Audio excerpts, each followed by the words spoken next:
I thought Emma was the love of my life. For 5 years, every memory, every laugh, every dream was built around her. Trusted her with everything I had, my heart, my future, my deepest secrets. That's what makes this so hard to tell. My name is David, and this is the story of how my perfect life crumbled and how I built something new from the ashes. It all started subtly, like a hairline crack in a foundation.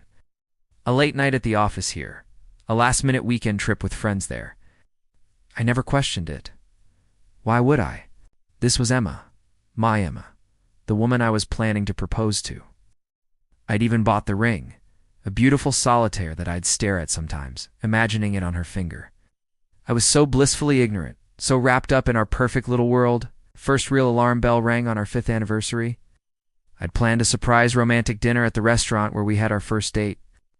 I spent all afternoon cooking her favorite meal, setting the table with candles and flowers. The whole 9 yards. 7 o'clock came and went. Then 8. I called. I texted. No reply.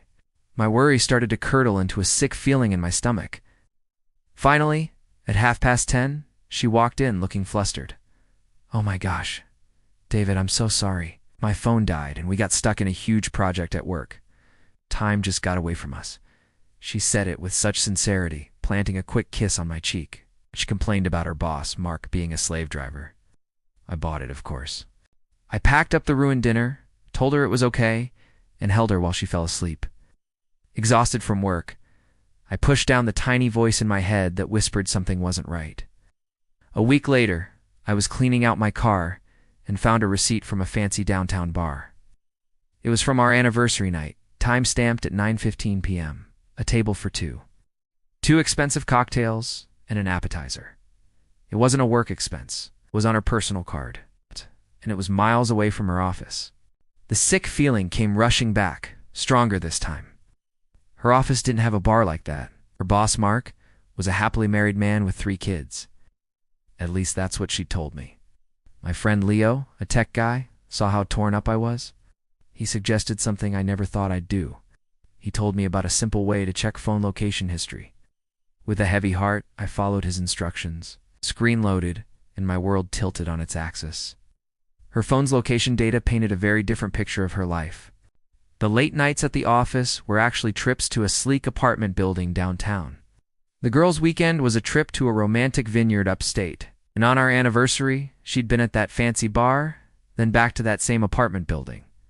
My hands were shaking. I clicked on the address of the apartment. It was a luxury high-rise. Quick search of the building's residence gave me the final, devastating blow. The name listed for apartment 22B was Mark Peterson. Her boss, the happily married man, it was all a lie. The whole thing was a lie. I felt like I couldn't breathe. The woman I loved, the future I had planned, it all evaporated in that single moment. The pain was sharp, physical. But underneath the pain, a cold, hard anger started to form. I didn't confront her, not yet. What would be the point? More lies. A tearful, fake apology.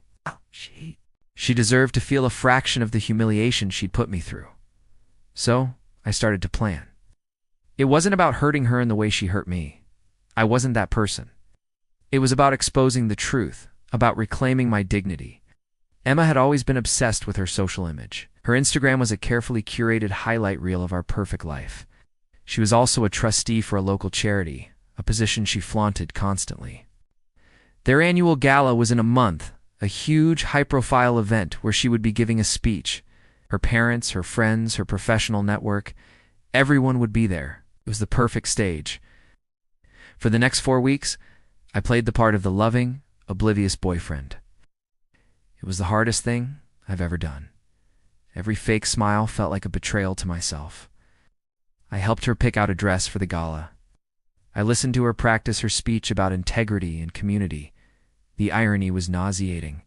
Behind the scenes, I was gathering my evidence. I compiled everything. Screenshots of the location history, the bar receipt, photos of Mark's car parked in her office lot on weekends. I even found his public social media, where he'd accidentally been tagged in a photo at that same vineyard. On the same weekend, Emma was there with her girlfriends. I put it all together into a short, simple, undeniable video slideshow. A quiet, factual presentation of her betrayal. The night of the gala arrived. The ballroom was stunning, filled with the city's elite. Emma was radiant in her gown, holding my hand, whispering about how proud she was to have me there. My heart was a block of ice. I felt nothing but a cold, steely resolve.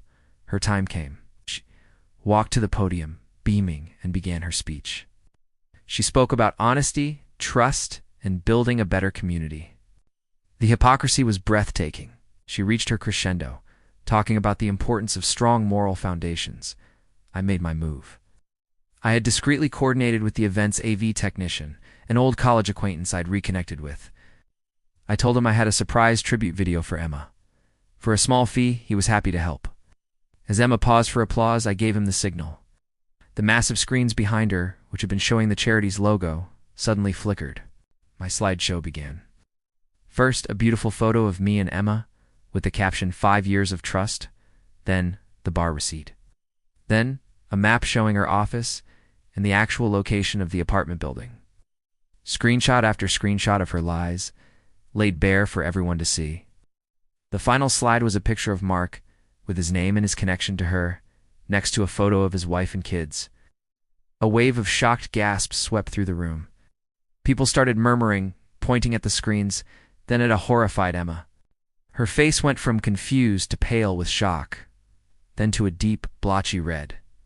She stood frozen at the podium, speechless.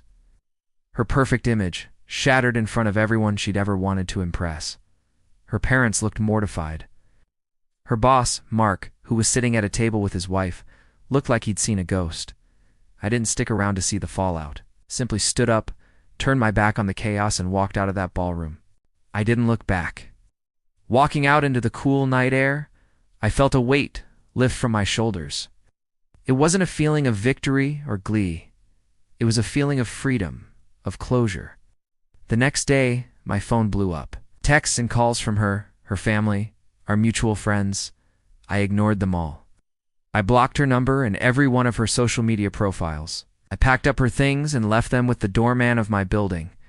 It's been a year since that night. I heard through the grapevine that Mark was fired and his wife left him. Emma lost her position with the charity and became a social pariah. She tried to reach out a few times through new accounts with long, rambling apologies about how she made a mistake. But I never responded. Some might say what I did was cruel. But what she did was a slow, cruel poisoning of 5 years of my life. I didn't seek revenge to hurt her. I did it to free myself from her web of lies. I took back my story. I'm dating again, slowly. More cautious now, but I haven't let her betrayal destroy my ability to trust. I learned that my worth isn't defined by someone else's loyalty. Sometimes the most powerful thing you can do is to walk away and choose yourself. It's a quiet, personal victory, and it's the only one that truly matters. Thanks for listening to my story.